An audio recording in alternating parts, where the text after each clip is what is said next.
한국 속담에 산 넘어 산이라는 속담이 있죠. 힘들어서 산을 올라왔는데 이제 정상이다 싶어서 기뻐할 줄 알았는데 정 올라와 보니까 그 뒤에 또 큰 산이 버티고 있는 거예요. 그래서 산에 이제 다 정상에 올라온 줄 알았더니 그 뒤에 산이 또 보이니까 이게 너무 힘들다는 거죠. 우리 이 세상을 살아가면서도 그런 일을 만납니다. 어려운 문제를 극복하고 이제 좀 한숨 쉴만하다 생각을 했는데 또 다른 문제가 다가오면서 우리를 힘들게 할 때가 얼마나 많이 있는지, 특별히 이민의 삶을 살다 보면 그런 일들을 종종 경험하게 됩니다. 어려운 문제가 겨우겨우 풀렸거든요. 그런데 보니까 또 다른 문제가 다가오면서 더 힘들게 되어지는 그런 일들을 경험해서 이민의 삶이 너무 힘들구나, 그런 일들가 많이 있는 거죠. 오늘 성경 본문에 보게 되면 압살롬의 반란을 제압을 하고 이제 다윗이 한숨을 돌리는가 싶었는데 또 다른 반란이 있다고 하는 것을 설명하고 있는 것을 볼 수 있습니다. 다윗이 6절에 이야기하기를 이 반란은, 이 세바의 반란은 압살롬의 반란보다 더 우리를 해할지도 모르겠다 라고 하는 이야기를 하고 있습니다. 다윗이 굉장히 당황스러워하는 그런 모습이 나오고 있는 것이죠. 그래서 오늘 이 세바의 반란을 한번 살펴보면서 하나님께서 우리에게 오늘 이 아침에 무슨 교훈을 주시고자 하는가 하는 것을 살펴보려고 하는 것입니다. 그래서 이 내용을 살펴볼 때 첫째로는 세바가 왜 다윗에게 반역을 하고 반란이 이렇게 되어졌는가 하는 것을 먼저 살펴보겠고요. 두 번째는 이 세바의 반란을 진압하기 위해서 군사를 모으는 과정에서 한 일이 생깁니다. 그래서 그 상황을 한번 살펴보겠고요. 마지막으로는 이제 이 세바의 반란이 어떻게 해서 진압이 되어지는가 하는 것을 살펴보면서 오늘 말씀을 묵상하고자 하는 것입니다. 먼저 말씀드린 것처럼 왜 세바가 다윗을 향해서 반란이 이렇게 되어졌는가 하는 것입니다. 오늘 말씀 1절과 2절에 보게 되면 그런 내용이 나오고 있는데 세바가 이렇게 이야기를 합니다. 세바가 이르되 우리는 다윗과 나눌 분깃이 없다. 다윗을 통해서 받을 유산이 없도다. 이렇게 이야기를 하면서 이스라엘 백성들아 각각 자기 집으로 다 돌아가라. 이렇게 이야기를 합니다. 그래서 20장 2절에 보게 되면 이에 온 이스라엘 사람들이 다윗 따르기를 그치고 세바를 따르니라. 이렇게 되어져 있습니다. 압살롬의 반란을 진압하고 요단강을 건너와서 예루살렘으로 돌아온 길에 다윗을 영접하러 나왔던 사람들, 그 온 이스라엘 백성들이 지금 이제 다윗을 거부합니다. 그리고 세바를 따르게 되어졌다는 것을 이야기하고 있습니다. 저희가 이 20장 앞에 19장을 살펴볼 때에 이제 말미에 그런 말씀을 나눴죠. 19장 마지막 부분에 이 다윗 왕의 통일 왕국, 이게 참 불안한 징조가 또 보이고 있습니다 라는 말씀을 드렸는데 그 불안한 징조가 드디어 사건을 터뜨리게 되어졌던 것이죠. 19장 41절 43절 보게 되면 이제 그 다윗이 요단강을 건너오게 될 때에 먼저 유다의 장로들을 비롯해서 유다 지파가 먼저 나와서 영접하게 되지 않았습니까? 그런데 오늘 그것을 빌미로 삼고 있는 겁니다. 아니 도대체 왜 유다 지파가 먼저 와서 다윗 왕을 요단강 건너는 영접을 했느냐? 우리는 뭐냐고? 우리 10지파는 그래도 10가지의 몫을 가지고 있을 텐데 우리는 제쳐두고 왜 유다 지파만 나와서 다윗을 영접했느냐? 우리는 우리의 기득권을 너희가 무시한 거 아니냐? 먼저 우리와 의논하지 아니하고 한 이것은 우리를 무시한 것이다 라고 하면서 그 명분을 대고 있는 것을 볼 수가 있습니다. 사실 어떻게 다르게 생각을 해보면 그 압살롬의 반란으로 인해 가지고 다윗 왕이 많이 힘들지 않았습니까? 겨우 진압이 되어서 돌아오면 이스라엘 백성들이 오히려 참 다행이다. 그래서 이 반란이 잘 진압이 되어져서 다시금 일어설 수 있는 그런 기회에 대해서 얼마나 감사한 일이냐, 감사하다고 얘기할 수 있는 그런 상황 아니겠습니까? 그런데 감사하다고 하기보다는 오히려 그들이 자기들과 먼저 의논하지 않았다고 불평을 하면서 원망을 하면서 다윗을 따를 필요가 없어. 다윗은 자기 유다 지파만 좋아하지 다른 온 이스라엘 지파는 무시하는 것 같아.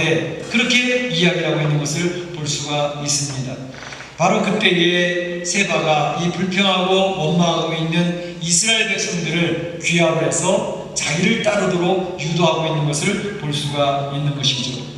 이제 압살롬의 반란으로 말미암아 통일왕국이 깨어지고 분열되어진 것 같이 보여서 굉장히 위태했는데 그것을 다시 수습을 해서 다시 세워지는가 했더니만 또 다른 이런 분열의 이야기가 나오고 있는 것을 볼 수가 있습니다. 이 불평하고 원망하는 것을 사람들의 관계를 깨어뜨릴 뿐만 아니라 그 공동체를 분열시키는 그런 악을 이루는 그런 씨앗이 되는 것을 볼 수가 있어요. 우리가 이제 가정에서도 그런 일들이 볼 수가 있거든요. 가정에서도 부부간에 사이가 잘 좋게 지내는데 사소한 문제로 인해서 그 문제들이 생길 때가 있는 것을 볼 수가 있습니다. 아내가 남편한테 이야기를 합니다. 당신은 제발 좀 양말을 벗었으면 빨래거리가 있으면 좀 빨래통에다 갖다 집어넣지 그걸 아무데나 이쪽 저쪽 구석에다가 이렇게 쑤셔 넣느냐고. 그걸 아내가 불평을 하면 남편은 그렇습니다. 아니 당신은 설거지를 나올 때마다 바로바로 설거지 좀 하지 뭐 설거지를 쌓아놓고 그렇게 하느냐고 이야기를 하는데 그 이야기들이 사소한 곳에서부터 시작이 되는 거예요. 그러다 나중에는 당신 나 사랑하는 거 아니지 않아? 혹시 이 문제 가지고 그래서 부부간에 이 갈등이 깊어져 가지고 나중에 우리 헤어지자 그런 얘기까지 다 하는 그런 가정이 있는 것을 볼 수가 있습니다. 바로 이렇게 불평하고 원망하는 것들은 이제 그 관계를 깨어뜨리고 위험스럽게 하는 그런 일들이 생기는 것을 볼 수가 있는 것이죠. 오늘 불평하고 원망하는 이스라엘 백성들, 이 백성들은 세바로 인해 가지고 이제 그 공동체가 위기를 당하게 되는데 사실은 사소하게 시작된 것 같았지만 세바는 그 속에 앙금이 있었습니다. 다윗을 향해서 유다 지파를 향해서 앙금이 있었는데 그것은 여기서 힌트를 주는 것이 바로 20장 1절에 보게 되면 이 세바가 어느 지파 출신인가를 설명해 주고 있죠. 어디 지파 출신이라고 얘기하고 있습니까? 베냐민 지파 출신이라고 이야기를 하고 있습니다. 베냐민 지파 그러면 떠오르는 게 있죠. 네. 다윗이 압살롬 반란을 만나서 도망가게 될 때에 바로 다윗을 향해서 돌을 던지고 저주했던 사람 누구죠? 시므이입니다. 시므이가 어느 지파 출신이었죠? 베냐민 지파 출신입니다. 시므이가 베냐민 지파 출신이었던 것처럼 오늘 반란을 일으키고 있는 이 세바도 베냐민 지파 출신이라는 것은 우리에게 알려주는 힌트가 있습니다. 이 베냐민 사람들은 다윗 왕조에 굉장히 불만이 많이 있었습니다. 앙심을 품고 있었습니다. 왜 그랬을까요?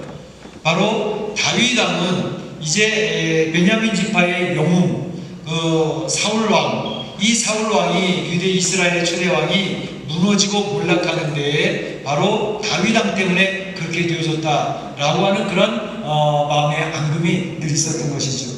그런 속에 앙금이 바로 이제 다윗 왕을 물리칠 수 있는 기회를 엿보고 그리고 복수할 기회를 노리고 있었던 그러한 사람이었던 것을 보여주고 있는 것을 알 수가 있습니다. 자, 이러한 앙금 때문에 이제는 다윗 왕이 큰 어려움을 당하게 되는 것을 알 수가 있죠. 그래서 사실은 사람들 마음속에 이러한 미움이 생기고 시기와 질투심이 생길 때 그런 앙금들은 빨리빨리 해결하는 것이 좋습니다. 그것이 그대로 있게 되면 결국은 자기도 파멸을 시키고 주변에 있는 사람들을 파멸시키게 되어지는 그런 일들이 생기기 때문에 그렇습니다. 세바도 결국은 그런 앙금을 처리하지 못했기 때문에 나중에 이런 죽음을 당하게 되는 것을 볼 수가 있는 것이죠. 그래서 이러한 앙금들이 관계 회복하는 데 굉장히 피해가 될 때가 많은데 어떻게 이런 앙금들을 풀 수가 있는가? 마음에 있는 원한과 불평과 원망들 이런 것들을 빨리 풀어야 우리에게 도움이 될 텐데 우리가 이제 명상을 해보기도 하고 또 여러 가지 책을 읽으면서 풀어보려고 애를 써봐도 그렇게 잘 안 될 때가 많이 있죠. 어떻게 풀어야 그것이 풀어질 수 있을까? 그것은 바로 예수 그리스도의 보혈을 의지할 때 풀어질 수가 있습니다. 그래서 우리의 힘과 우리의 능력으로 우리의 노력으로는 이런 앙금들이 잘 풀어지지 아니하고 원망의 관계가 해결되지 않을 때가 많이 있는 것을 볼 수가 있습니다. 풀어질 수 있는 이유는 바로 하나님과 우리 주님과 우리의 관계를 생각해 보면서 풀 수가 있는 거죠. 우리는 주님 앞에 대들린 사람들 아닙니까? 주님을 향해서 원망하는 사람들, 주님을 향해서 불순종하는 그런 사람들인데, 바로 주님께서 우리를 품어주시고 우리를 이해해주시고 괜찮다고 용서해주시고, 그럼에도 불구하고 너희들은 나의 사랑받을 대상이라고 하면서 주님께서 찾아오시지 않았습니까? 우리를 사랑해 주시는데 본인이 십자가에서 피를 흘려 죽으시기까지 우리를 사랑해 주셨던 그 은혜가 있었기 때문에 우리 성도들은 그 주님의 은혜를 체험한 사람들이고 그걸 고백하는 사람들 아니겠습니까? 그러니까 주님과의 관계에서 그러한 것이 체험이 되어졌을 때에 우리는 나와 불편한 관계에 있는 사람들, 나하고 원한이 있는 사람들, 그러한 사람들을 내 마음에 앙금이 있는 것들을 풀을 수 있는 그러한 복음이 바로 예수 그리스도의 관계를 이해함으로부터 시작이 되어진다는 것이죠. 주님께서 나를 원수와 같은 나를 이렇게 용서해 주시고 품으셨다면 바로 내 주변에 나와 관계가 불편해진 사람들, 나의 마음에 앙금이 있고 원한이 맺힌 사람들을 내가 품고 나가야 된다라고 하는 것을 이제 우리가 배워나갈 수가 있는 것이죠. 우리 주님께서 그렇게 용서하라고 이야기하시는 것은 바로 누구를 위해서, 그 용서받을 대상을 위해서도 그렇겠지만 먼저는 자기 자신을 위해서 그렇다는 것입니다. 내 마음에 미움이 있고 시기가 있고 질투가 있는 동안, 내 마음에 앙금이 풀어지지 않고 있는 동안에 내 마음은 편히 쉴 수가 없는 거죠. 그래서 내 마음이 예수 그리스도로 말미암아 이것이 풀어지게 될 때에 내 마음이 쉴 수가 있고 평안이 찾아올 수 있다는 것입니다. 우리 이 세상 살아가면서 이러한 관계 속에서 많이 힘들어하고 이러한 앙금들로 인해서 내 마음이 불편할 때가 많은데, 그것은 예수 그리스도를 의지함으로 말미암아 풀어나가는 우리 사랑 성도들이 되시기를 주의 이름으로 축원합니다. 축원합니다. 자, 그런데 오늘 이 세바가 반란을 일으켜서 이제 다윗에게 대들고 있는데, 세바를 진압하는 그런 군사를 모집하는 과정에서 한 가지 사건이 발생합니다. 사실 이 세바의 반란을 진압하기 위해서 다윗은 이제 그 반란을 진압하는 사령관으로 아마사를 선택을 합니다. 보통 때 같았으면 요압이나 아비새 장관이 선택이 되어졌을 것입니다. 그런데 근본에는 바로 다윗 왕은 이러한 이제 아비새 장관이나 또 요압 장군을 사용하지 아니하고 아마사 장군을 선택했다는 것은 굉장히 특이한 모습입니다. 왜 그랬을까요? 왜 요압 장군을 선택하지 아니하고 아마사 장군을 선택했죠? 아마사 장군은 압살롬 반란을 일으켰을 때에 압살롬 편에 있는 총사령관이었습니다. 그런데 바로 이 아마사 장군을 지금 세바 반란군을 진압하는 사령관으로 선택을 하고 있는 것을 볼 수 있습니다. 아니, 보통 요압 장군을 선택해서 이거 진압하는 게 맞는 말이 아닐까요? 생각할 수 있지만 왜 그랬을까? 사실은 다윗 왕은 이 나라를 세워나가는 데 있어서 통일왕국을 늘 생각을 하고 있지 않았습니까? 그래서 상대편의 장군이라 할지라도 그가 다윗과 함께하기를 원하는 마음만 있으면 항상 그들을 포용을 하고 또 그들을 자기 편으로 써서 이제 그 통일왕국을 세우는데 그 힘을 기울였던 그런 사람입니다. 그래서 다윗은 늘 포용을 하고 또 상대편 사람까지라도 자기 편으로 만들어서 이제 통일왕국을 세웠던 그러한 지략이 뛰어난 그러한 왕이었던 것을 볼 수가 있습니다. 근데 또 한편으로는 바로 이 요압 장군을 사용하지 아니하고 아마사 장군을 세웠던 이유는 요압 장군이 바로 앞에 압살롬의 반란을 진압하는 데 있어서도 압살롬을 향해서 다윗 왕이 부탁했던 게 있지 않았습니까? 압살롬을 진압하러 가게 될 때 요압 장군과 아비새 장군 그리고 많은 군사들 앞에서 이 압살롬 나의 아들이 반란을 일으켜서 분명히 잘못한 건 맞다. 그러나 나의 아들을 궁히 여겨달라. 그를 죽이지는 말고 살려서 데려왔으면 좋겠다. 라고 특별 부탁을 했었습니다. 그런데 요압 장군이 어떻게 했죠?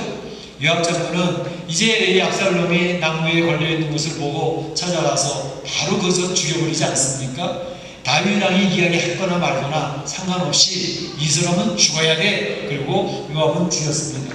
그 얘기를 알고 나서 바로 요압 장군을 그 당시에 보직을 해임했던 것 같습니다. 그래서 총사령관을 쓰지 아니하고 이제 뒤로 물려놨던 그런 상황이었습니다. 그래서 아마사 장군을 선택을 해서 내가 가서 이 세바 반란군을 진압을 해라. 그렇게 해서 보내게 되어졌죠. 그런데 이 아마사 장군의 이제 군사를 모집하는 일을 하는데 일이 지지부진 잘 진행이 되질 않는 거예요. 아마도 많은 군사들이 저 사람은 반대편에 있었던 사령관이었는데 저 사람을 우리가 뭐 도와주긴 왜 도와줘? 별로 협조적이지 않았던 것 같아요. 그러니까 일이 잘 진행이 안 되니까 다윗왕은 다시 아비새를 불러서 아비새야, 저 아마사 장군 군사를 모집하는 게 잘 안 되니까 네가 가서 협조를 해가지고 잘 모아서 세바와 갈라을 빨리 진압하는 게 좋겠다. 그래서 아비새 장군을 보내게 되죠. 근데 아비새 장군이 나가게 될 때에 아비새하고 요압이 형제거든요. 요압이 형인데 바로 요압이 나도 갈래. 그래서 군장을 꾸리고 그리고 아비새를 따라가는 것입니다.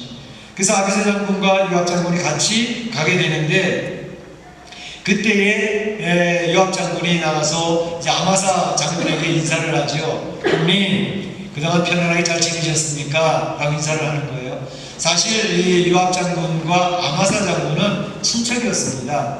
자기 고모의 아들이었거든요. 그러니까 형님뻘 되면 형이 맞는 거죠. 형한테 인사하면서 형님 그동안 잘 지내셨습니까? 라고 인사하는데 그 당시에 그들의 인사법은 이렇게 수염을 붙들고 인사하는 건가 봐요. 그래서 수염을 붙들고 아주 반갑게 또 친절하게 인사를 하는 척 이렇게 합니다.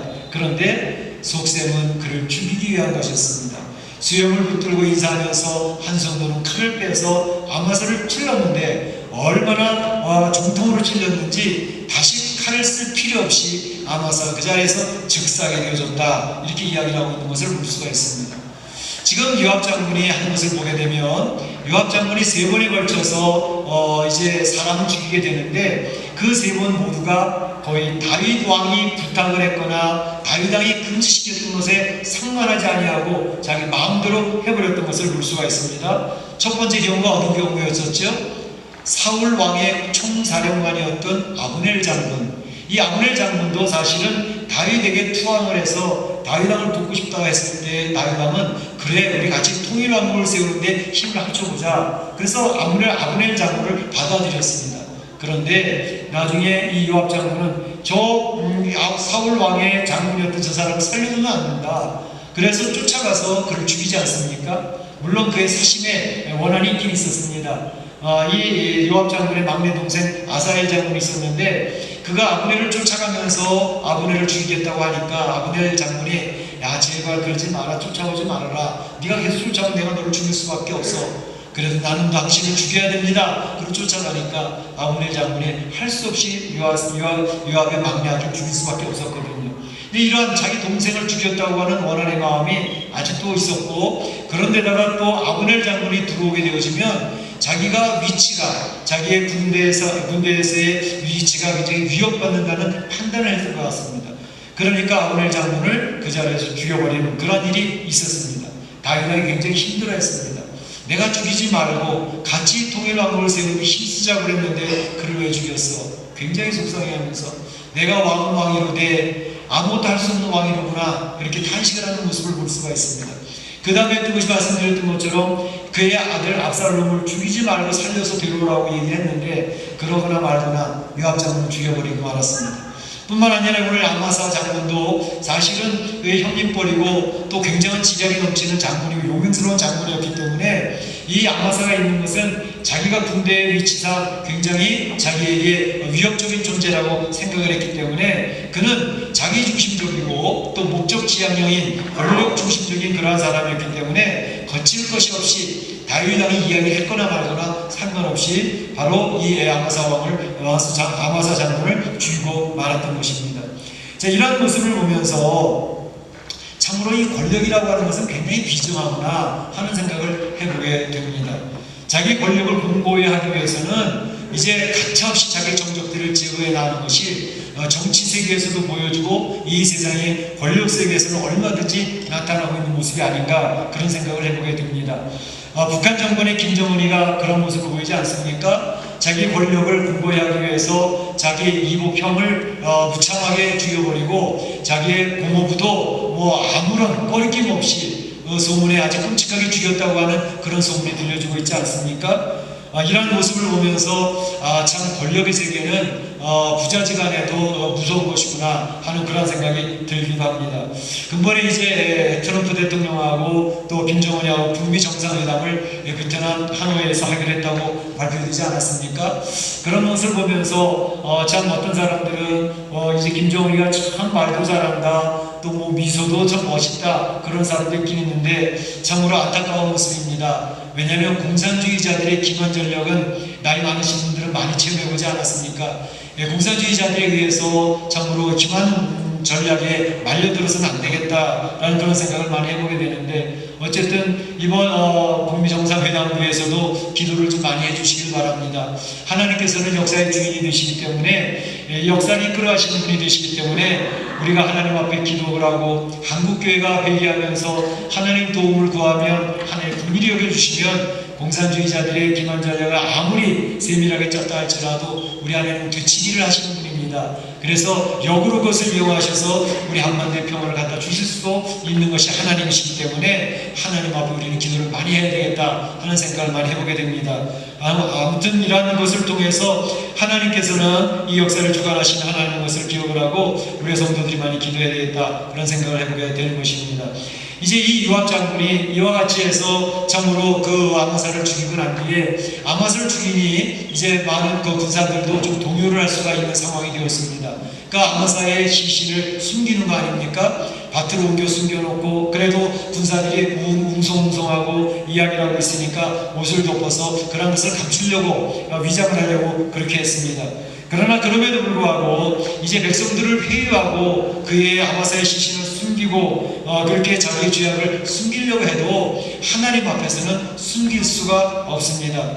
하나님은 모든 일을 감찰하고 계신 분이기 때문에 어떠한 죄악도 하나님 앞에서 숨길 수 없다. 우리 인생의 일거수일투족을 다 보시는 하나님이기 때문에 하나님 앞에 정직하게 나와야 된다라는 것입니다. 요압이 아무리 숨기려고 했고 자기의 이제 욕심을 채우려고 했지만 결국은 요압은 이런 것들 때문에 그가 죽임을 당하고 말지요. 나중에 열왕기상 2장 31절 32절에 보게 되면 거기서 솔로몬 왕이 그런 얘기를 합니다. 요압은 까닭 없이 피를 흘렸기 때문에 나와 내 아버지 집에서 제하여 버릴 것이다 라고 하면서 34절에 그를 쳐 죽임에 그가 매장되니라, 이렇게 해서 요압 장군의 끝이 아주 비참하고 처참하게 끝나는 것을 볼 수가 있습니다. 다윗 왕은 항상 하나님 앞에 바르게 설 것을 이야기하면서 솔로몬 왕에도 마지막 교훈으로 그런 이야기를 합니다. 내 아들 솔로몬아, 여호와께서는 모든 사람의 마음을 감찰하시는 분이기 때문에 하나님 앞에 숨길 수가 없어. 또 모든 의도를 아시는 하나님이기 때문에 하나님 앞에서 정직해야 돼 라고 이야기를 합니다. 네가 만일 하나님을 찾으면 하나님께서 너를 만나 주실 것이지만 네가 하나님을 버린다고 하면 하나님께서도 너를 버리게 될 것이다. 그래서 우리 이 세상을 사는 인생들은 하나님을 속이려고 하면 안 된다는 것입니다. 하나님 앞에는 속일 수도 없고 숨을 수도 없다는 사실을 이야기하고 있는 것이죠. 에덴 동산에서 하나님께서 죄를 짓고 숨어있는 아담을 부르시지 않습니까? 아담아 아담아 네가 어디 있느냐 물으셨을 때 하나님이 아담이 어디 숨었는지 몰라서 부르셨겠습니까? 알고 계시는데 아담을 부르셨던 이유는 너 죄를 빨리 하나님 앞에 솔직히 고백해.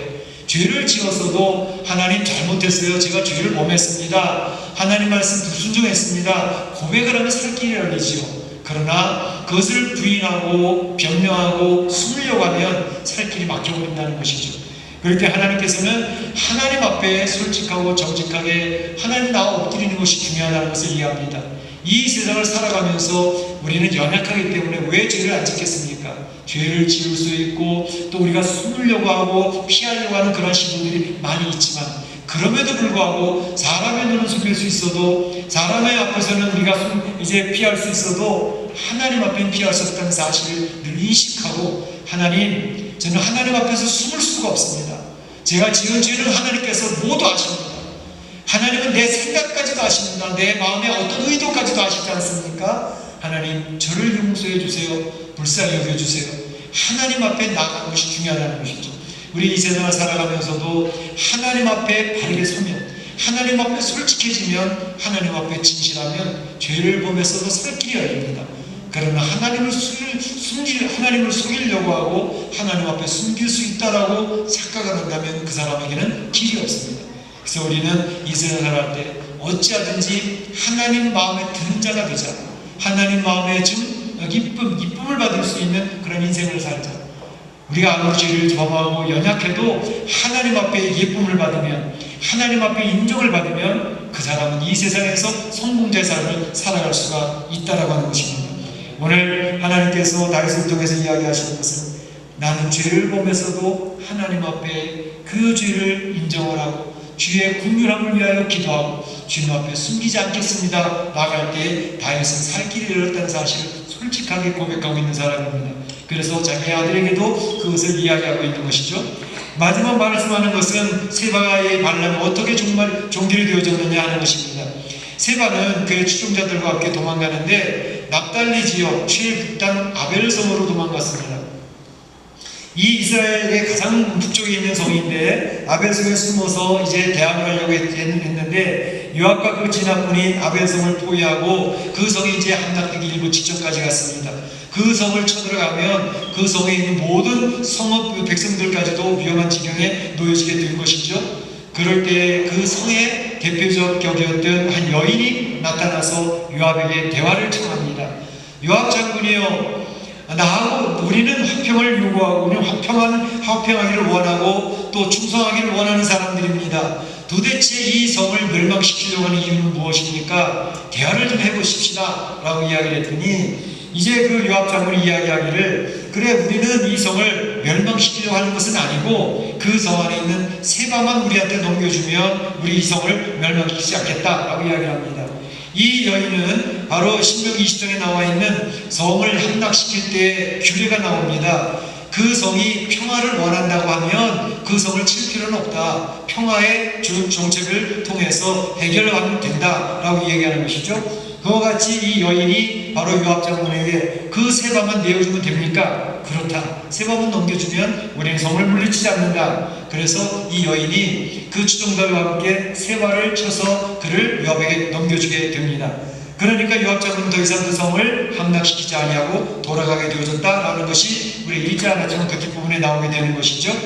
이제 성경에서는 이 여인을 평가하는 것이 20장 16절에 보게 되면 이 여인은 굉장히 지혜로운 여인이었다라고 이렇게 이야기를 합니다. 하나님의 말씀을 대어놓고 요압에게 성을 쳐서 물리치는 것은 안 됩니다 라고 지혜를 해서 그 성의 백성들을 살려냈다는 것이죠. 바로 이런 지혜로운 여인 한 사람 때문에 바로 세바의 반란군은 진압이 되어지고 그 성읍의 백성들은 살아나는 결과를 가져왔다, 이렇게 이야기를 하고 있는 것입니다. 하나님께서는 이 생을 살아갈 때 이런 지혜로운 사람을 찾으십니다. 지혜로운 사람은 하나님의 말씀을 붙들고 살아가는 사람들입니다. 하나님의 말씀을 붙들고 기도하며 주님의 뜻을 따라갈 때에 지혜가 주어지게 되는 것이죠.